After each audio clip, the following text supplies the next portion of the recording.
It's a brand new one from Don Laka. This time around, hanging out with my Fikizolo at 27 after 2 o'clock. It's called Wagcina Nini. Wafela nini? Oh. Khwezana. Wafela nini ngompona? Wafela nini ngompolela wandrata? How about Tungwena? Yes. Behind the scenes on TGE for Monday afternoon, hanging out with a creator as well as executive producer of Tjovitjo. Oh, yes. We're all excited about it, man, on the way this Sunday. So, what time again? 8 p.m. SABC 1. SABC 1. We cannot Zanzi for sure. Zanzi for sure. Hey, top of the You Yeah. mentioned Home Affairs and Society, which Yeah. were huge Yeah. drama series. And then you decided to take a sabbatical Yeah.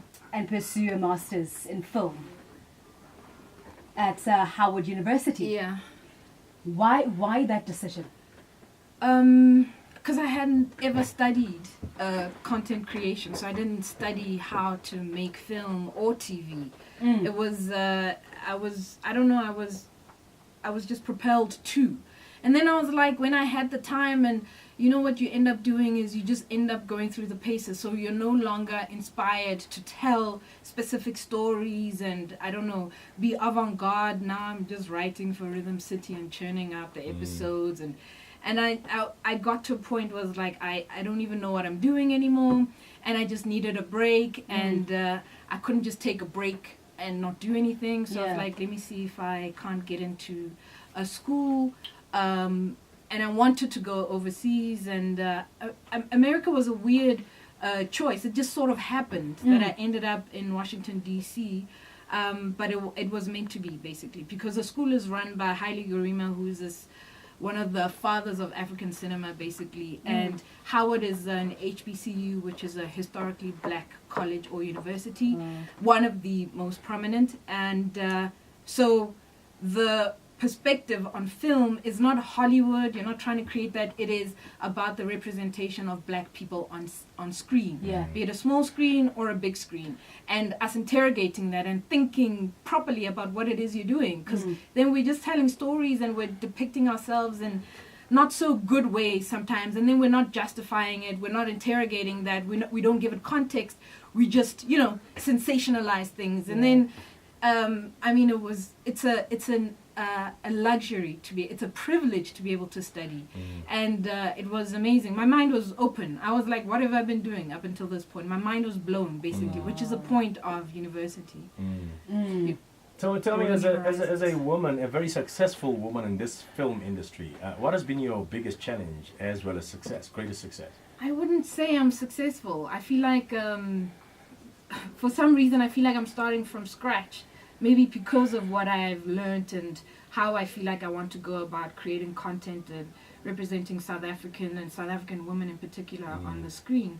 The biggest challenge, I guess, is one, raising funds to do the work you really want to do. Not just raising funds to pay the bills, but to do the work that you really want to do. And unfortunately, me and my partners are too idealistic to just do it for the money. So we find ourselves starving at times, like, how are we gonna pay the rent? How are we gonna make money this month? But we are fulfilled by it's like this need to want to create something that we haven't seen and it be authentic. And when I watch Vincent on set, who's the director, who conceptualized this show, and we just got behind him and we bought into it and we just ran with it like it was our own idea, like you would in a company. And when I watch him on set, it just feels so natural, so beautiful, and as a result what we then create is natural, beautiful, authentic, and never before has it been seen or done on South African TV.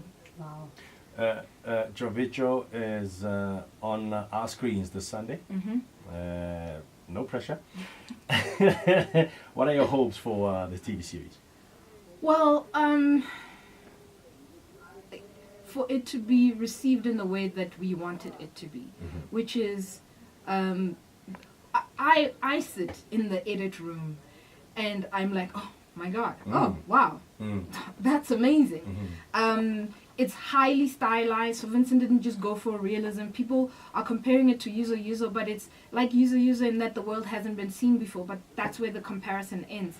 I think Vincent is now establishing himself as an auteur, as somebody who has a style of filmmaking that is his and his alone. And we joke about it. I was like, if you never do anything after this, you're cool. Like, you can just retire. This is mind blowing. Yeah. And so I hope people can receive it in that way, and I think people will. You know, the reaction we've gotten on we have like an Instagram account as well as Facebook, which is Tjovitjo TV show. Follow us.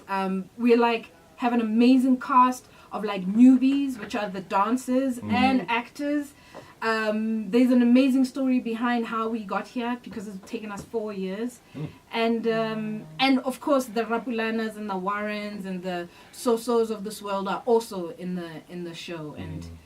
And the Tony Goroko it's like it's a melange, and the energies are like new and raw, and like, you know, the established and professional, and yeah, it's a lot. Yeah. Okay, listen to this, and let's wait for Sunday to come to listen to this.